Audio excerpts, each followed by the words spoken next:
Car 5-4 in service. Starting mileage 9421, 9421. Officers Perkins and George. Tour of duty 6 p.m., 2 a.m. on the night watch. Check 5-4, 6:09 p.m. starting night watch. This is Don Reed. I'm a police recorder. You're riding in the detective unit reporting in service on the night watch. As you go along with us, remember, this is it. This is real. This is what happens on the night watch.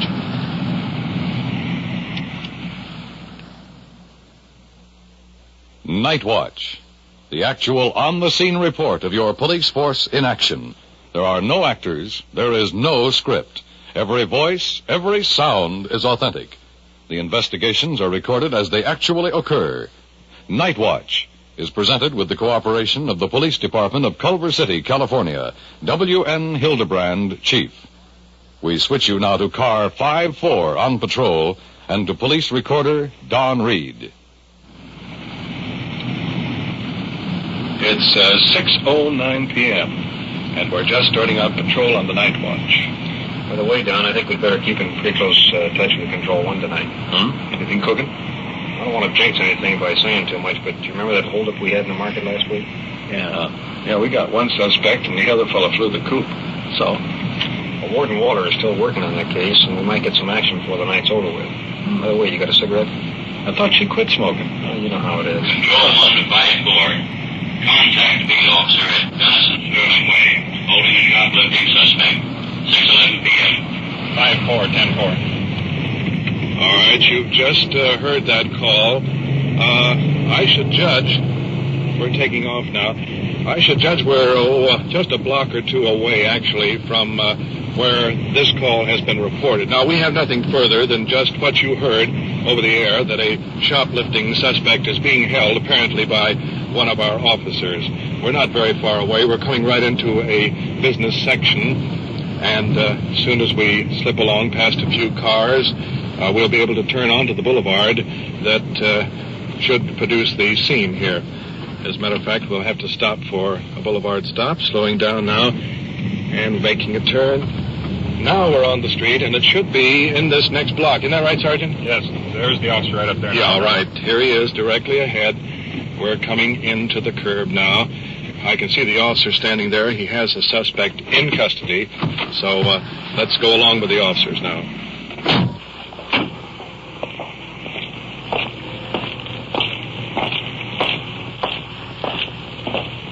Officer Cameron, what happened up here? Well, I was walking beat when I walked past Grants. The manager came out and talked to me and says that one of his sales lady observed this woman placing 15 shirts in a paper bag. And when the woman noticed that she was spotted, she immediately placed the shirts back and started out.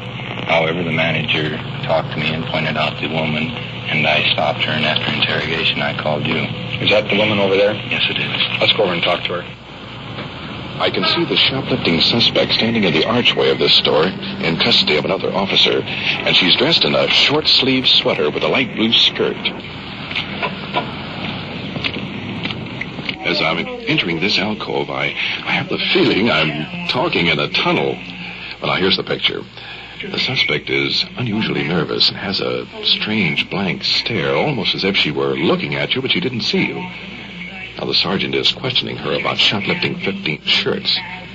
But I can tell by the expression on his face, there's something wrong here. I don't know. That's why I put them back. You ever been arrested before? Yes, I have. I don't know what it was. It said offering or soliciting or what. I don't know, but one or the other. Just one. I noticed that you have some marks on your arms there. What are they from? I fell about 2 weeks ago. What about this scar on this arm over here? I don't know what that scar is. Have you ever used narcotics of any kind? No, I haven't. Have you ever been arrested for narcotics? No, I haven't. No. It's very similar. I noticed on this one here, and I noticed a little mark up here. That is where I fell. This scar is comparatively new. That's where I picked it. I fell. 2 marks in there in addition to the scar. No, sir, there are not no marks. It's where I fell and scratched my arm on the How about fence. this one right here? I don't know what that is. I guess it's just a pimple like over here on this other one. Well, there's 2 little points right on that one there. It's the The skin of it is there. It's not a pin mark. See there? I think that you're going to have to be held on a narcotics charge Oh. until we can have this checked. Well, why? It's not a narcotic. I mean, that's not no narcotic. That's when I sprayed my arm on the fence when I fell with the baby, where you can easily But see here. you also have other marks. You've got a mark over this arm here. But that's your other not arm, no you've got two narcotic mark. Well, you can It's feel not a it. narcotic mark. You can feel the rays on it right there. These scars been on here I don't know how long. I don't even know what they're from. I don't recall what they're What about this blue from. mark right here? That's the mole. I have them all over me. There's another one. This one is blue right in the vein. Here's another one right here. Well, I think we're going to hold you until we check on it. Oh, now that's so unfair. The suspect is being taken into custody now by Sergeant Perkins and is being escorted to our police car. Now, we've observed there is sufficient evidence of the use of narcotics to warrant further investigation. So now, back to headquarters.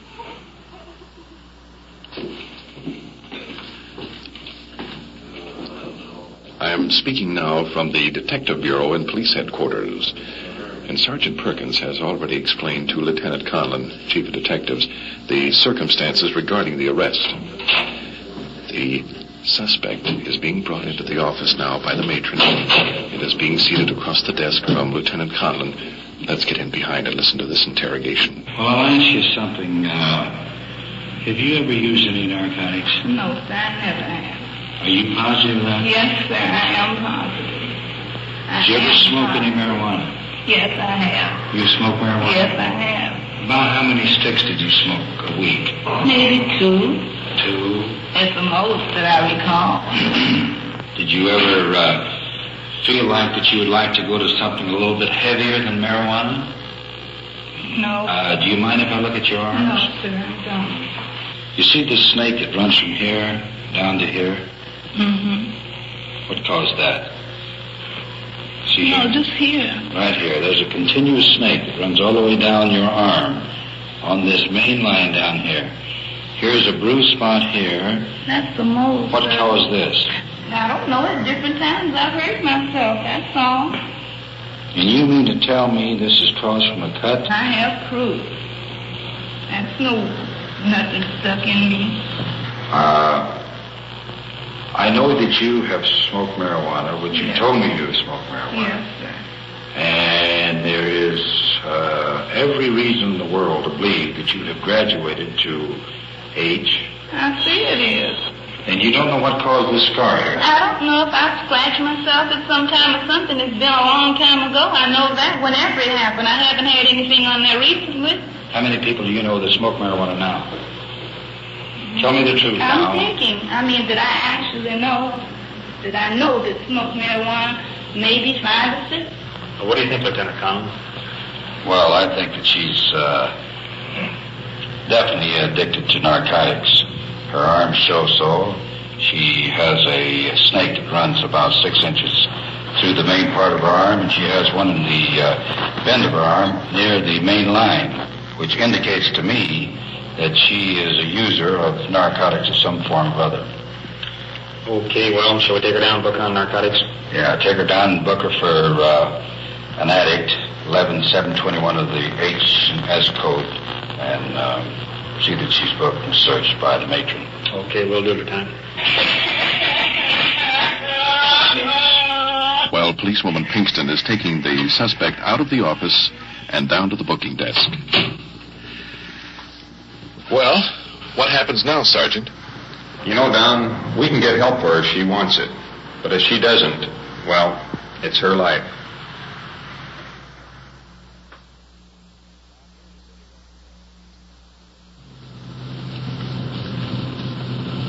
We've been back on patrol for better than 30 minutes. And a few moments ago, Car 5-3 received a prowler call. And since we're the only detective unit in the area, we're rolling in to see if any assistance is necessary. The only information we have is, of course, that radio transmission which said that there's a prowler on the north side of the building. We don't have anything further at all on that. Incidentally, we're approaching the area now. Sergeant, just cut the lights, just in case. There's our uniform car directly ahead. And looking over, the two officers have a suspect in custody. Everything seems to be pretty much under control. Now, let's get out and check this out with the officers.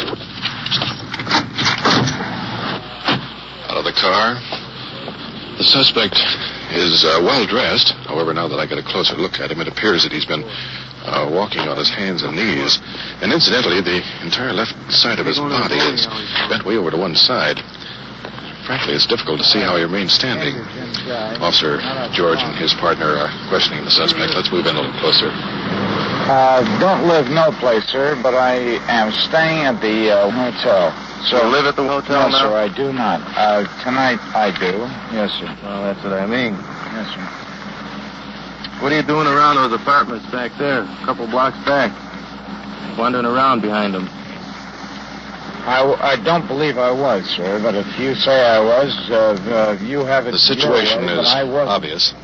The suspect appears to be under the influence and is listening to the port side, I'd say about 30 degrees. Consequently, when he tried to walk down the street, he wound up going up someone's driveway in the dark, bumping the sides of buildings. Result, a prowler call. What have you been drinking?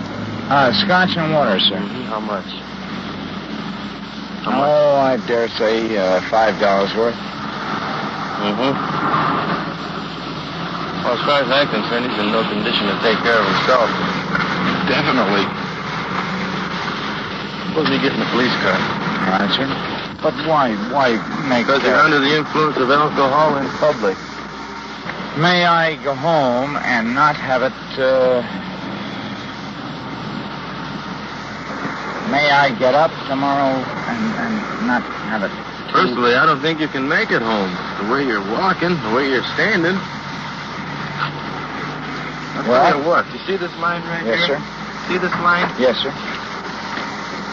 Can you walk down it like this? Put your heel to your toe just like that and walk straight down it like I'm doing?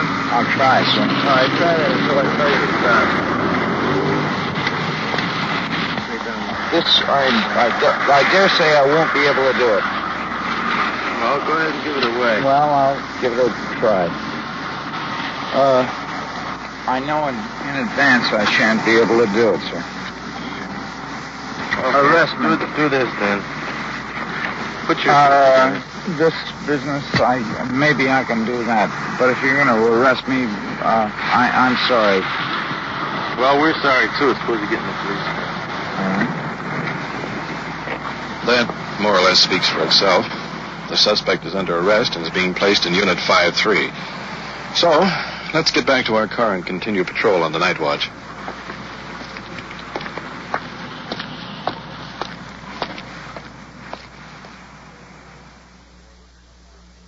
You are listening to Night Watch and following a detective unit on its tour of duty. Every voice, every sound is authentic.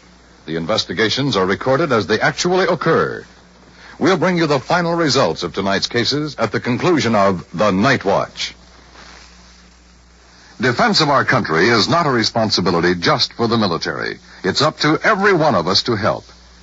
The Air Force has formed the Ground Observer Corps as a nationwide civilian component of the Air Defense Command. Sign up to become a Ground Observer Corps volunteer in your locality. Write or telephone your nearest Civil Defense Center. Now we switch you back to police headquarters and police recorder Don Reed.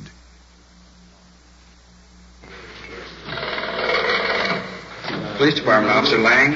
Yes, sir. Yes, just a moment. He's standing right here. Sergeant Perkins, for you. Thanks. Perkins? Yeah. Oh, good. When did you pick him up? Okay, well, bring him on into the station, and we'll meet you in the Dix Bureau. Okay. Looks like our information was correct, Don. Yeah, how's that? Well, remember that second suspect we were looking for? The one that stuck up the market last week? Yeah? Ward and Walters got him, and they're bringing him in now.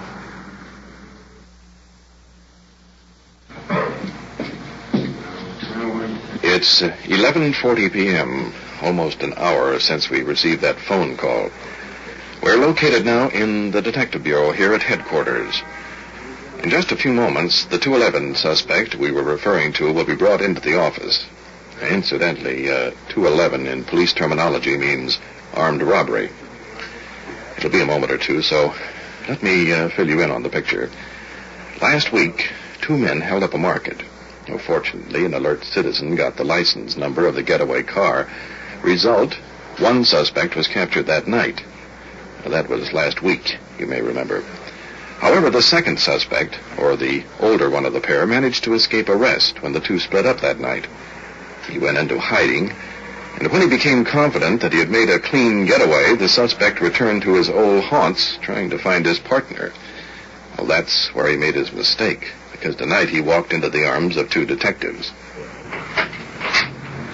The prisoner is being brought into the room now by Detective Walter. Sergeant Perkins will take notes, and Sergeant Ward will question him. What about the robbery in the Culver City market down there? I robbed it. Tell us about it. How'd you get the idea to stick that place up? Well, we looked around, and it was a market, with a cash register in the front. And not having any experience, I said, well, now that's the place to go right there. Oh, it's easy, Anybody can do it. It's not too good. Fact is, I've been a pretty good man, but I'm not anymore. Now, the way it happened, we went in. I said, you take the money, and I'll watch everybody, So this guy, he gets a jar of peanut butter. Said, how much is that? She told him. And he reached in his pocket, said, you got change for 10? He didn't have a dime. She said, yeah. And she opened the cash register. So I pull out this gun, and I said, all right, get the money. She said, quit that. I guess it didn't look much like a gun to her, but it was. Pretty good imitation, at least. I said, here's your head, open that thing again. You got real mean. Oh, yeah. So she opened it. Of course, I wouldn't shot. But anyway, she opened it, and he took the money, and that's all there is to it. What was the motivating factor of it? I'll tell you exactly the whole story. I'm a robber. I came out of the Veterans Hospital, and I said, well, now, I've got to loaf a while before I go to work. I had a little money. So I went over. They got a son.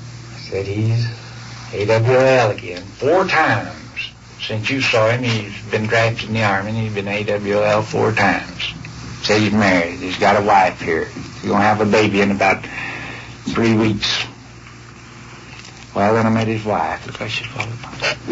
I said, y'all send her to the hospital. I'll send her. I ain't got no money. I said, you can get out and make some, can't you? You're a great big boy now, 21, in the Army. I thought, that's a shame. Can't even go to the doctor. Hasn't got a dime. I said, well, look, you're no good. You've never been.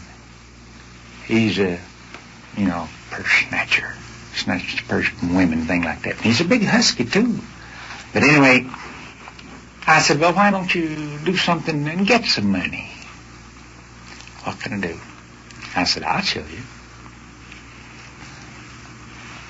I said, you got a gun? No. I said, I'll go get one. We'll rob somebody. We'll put the girl in the hospital and take care of her. Okay.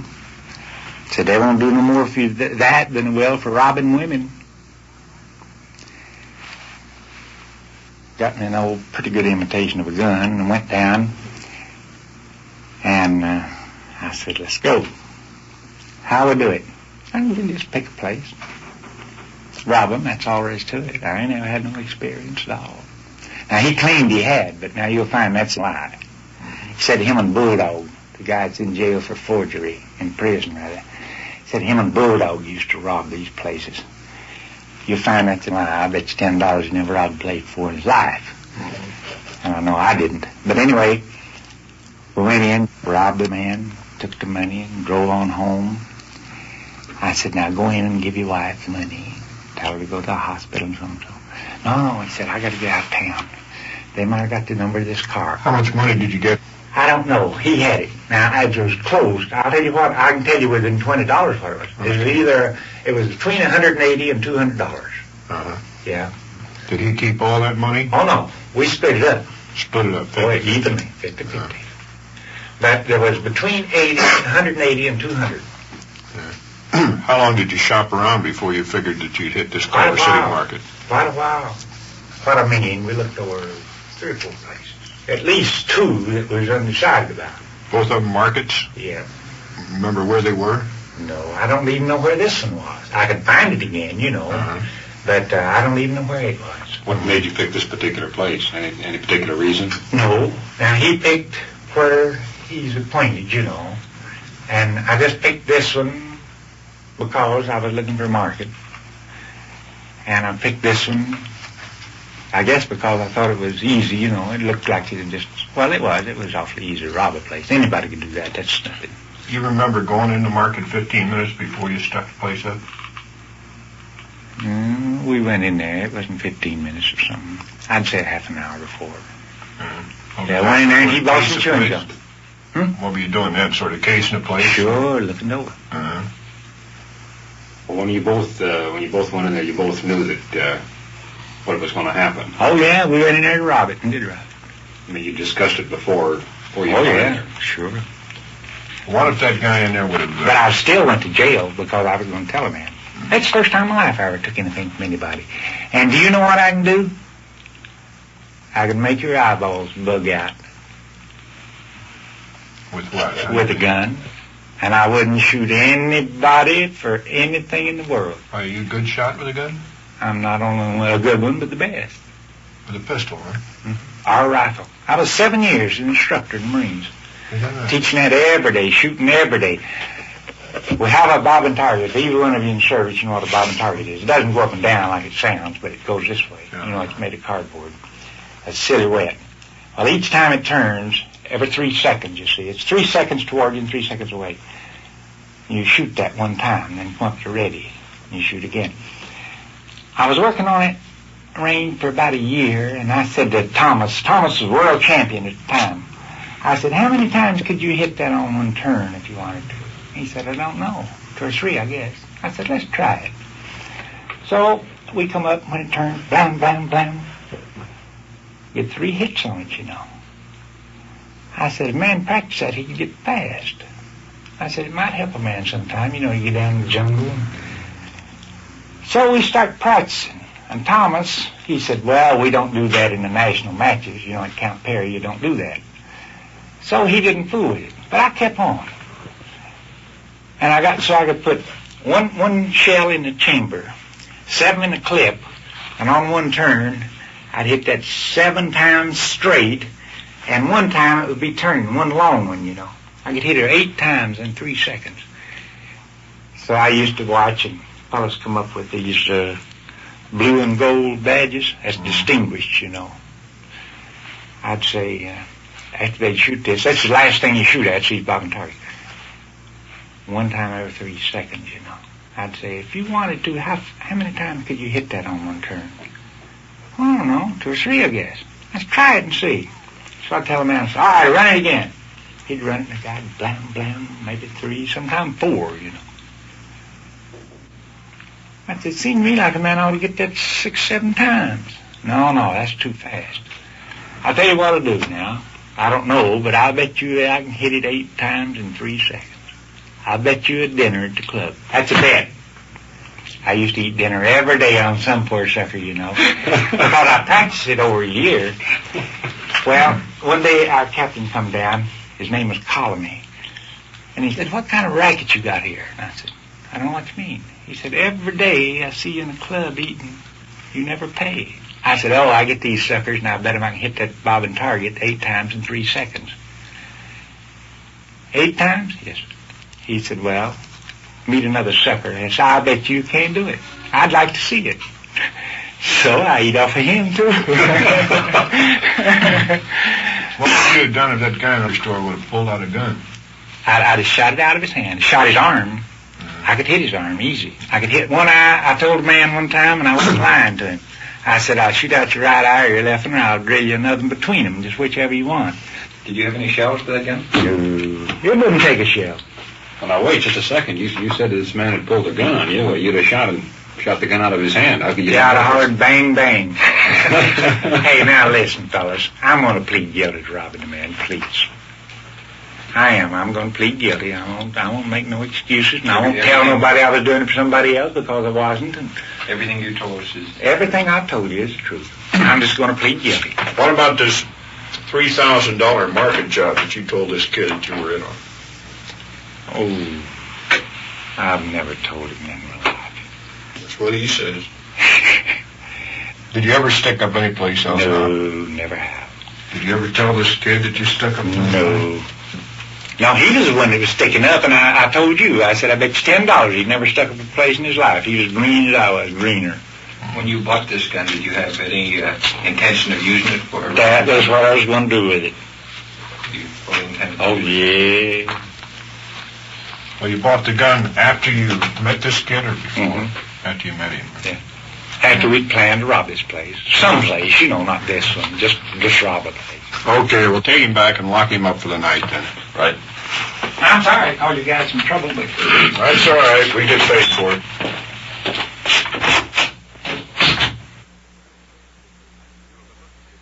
You have been listening to Actual Investigations as recorded from Detective Unit 5-4 on The Night Watch. And now back to Police Headquarters and Chief W.N. Hildebrand. In the case tonight of the woman arrested on the charge of shoplifting and suspicion of being a narcotic addict, the department store manager dropped the shoplifting complaint in view of the seriousness of the narcotic charge, and in order to help this department obtain the proper treatment for her. The last case heard tonight cleared our records of the market holdup, with both suspects admitting their participation in the armed robbery. I might mention at this time the penalty for this crime is a minimum of 5 years in the state prison. One of the keys to the quick solution of this case was an alert citizen taking the license number of a suspicious car. Given this information, our Detective Bureau under Lieutenant Bob Conlon followed the trail for over a week before finally locating and arresting the second suspect. Our city presents a difficult problem of police work because of our geographical location. We are located in the heart of a large metropolitan area. My department is cooperating to bring you the on-the-scene action of the Night Watch to show you the important part that you as a citizen can play in keeping your police department an effective organization. If through this program we can further that cause, then our efforts will be well rewarded. Thank you, Chief Hildebrand. You have just heard on-the-scene reports of your police force in action. Every voice, every sound has been real. Night Watch, brought to you through the cooperation of your police department of Culver City, California, is produced by Sterling Tracy and Jim Hadlock, with technical advice by Sergeant Ron Perkins, and described in the field by police recorder Don Reed.